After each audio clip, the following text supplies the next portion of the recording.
What is up, guys? Giants and Ami01 here with another FIFA 17 attacking tutorial. This one's going to be focusing on runs, how to make runs, how to get your teammates to be a little bit more aggressive and make runs into those open gaps that the defense is leaving. I know a lot of you guys have been asking for this, so hopefully this tutorial will help you guys out. As always, make sure to check out all my previous tutorials if you have not done so already. Got tutorials with everything in FIFA 17, including attacking, defending, passing, you name it, I got it. And make sure to subscribe so you don't miss out on any future ones.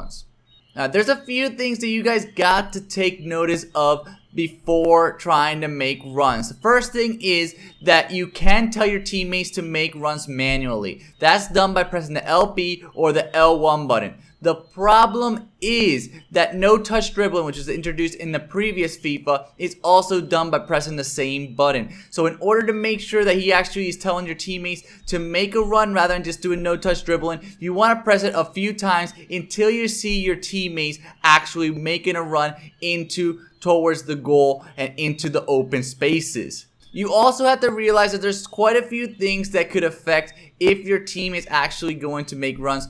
First thing is players. Different players are more aggressive than other players. So if you see that your team is not making any runs, it might be because you just don't have the right players for it. Also, instructions will really help you out. If you want more runs, tell them to get in behind, tell them to cut inside. Those things will make sure that they make more runs, as well as the custom tactics. I have a best custom tactics video which will help you guys out. Make sure that they actually are a little bit more aggressive on the attack and look for those runs, and you can actually get into scoring positions and take advantage of what the defense is giving you. Alright, so like I said, guys, to make runs, you want to press the LB button if you're on Xbox or the L1 button if you're on PlayStation. That is how to do it manually. So here you're going to see that is how you know that your player is actually making a manual run. You see that this guy has his hand up and he's starting to run towards the goal. That is exactly what you want to see to make sure that you're actually doing a manual run. If you don't see them actually making a run towards the goal, keep pressing that LB or the L1 button over again, because again, like I said, it's the same button as the no-touch dribbling,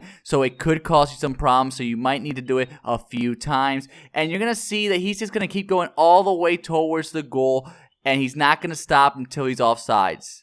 Here you're going to see another example. I'm telling Lewandowski to make a run, and look, he goes straight towards those gaps, and he's able to find a nice little opening. I'm able to find him with the through ball, and he's able to score. It's a way to easily get through those gaps. You see how his center back came up to attack my player, leaving a huge gap behind him, allowing me to find Lewandowski for the easy goal.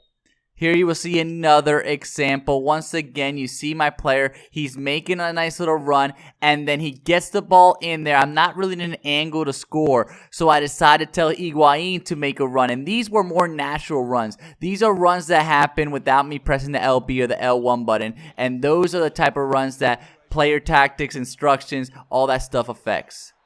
And then here I'll show you one final example, guys. You can see here there's 3 different players that are making runs. This is because I manually told them to make runs. When you manually tell them with the LB or the L1 button to make runs, all the players around you are going to be making runs. So very important that you do not do this with defenders, because you do not want them to get out of position and leave you vulnerable to the counterattack. But here you can see there's a bunch of players making runs, allowing me to pass the ball to one of my players that's in the middle of the pitch. But of course, there's a defender in the way. So it's one of those moments, if you see my passing tutorial, to do the lob through ball to get it past him and into a scoring position to score.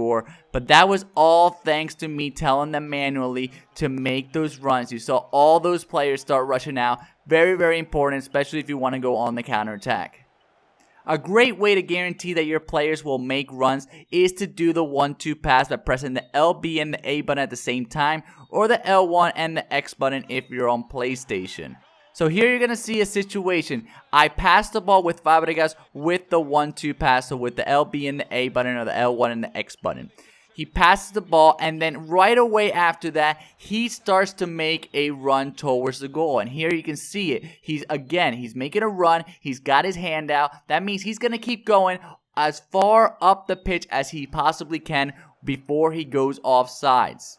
So what I do is I do a few dribble moves to buy him some time for that run to be made, and then I pass him the ball Very, very important. Super, super effective. If you want to ensure that they actually make a run, you see that the center backs are really, really anxious. They're really trying to apply a lot of pressure. Perfect time to do the 1-2 passes to make runs. Here you're going to see another example. Matuidi passes the ball and then he's off to the races, and you have to get your timing right to do it just before he goes offside. It can be a little tricky, but if you get your timing right, you're going to score a lot of easy goals. Then finally, one last example here. James Rodriguez does the 1-2 pass and he goes towards the open gap that the center back left. That's very important. That's why runs are so effective. They usually go towards those open gaps, and the center backs really have no idea what to do. He caught the center back looking.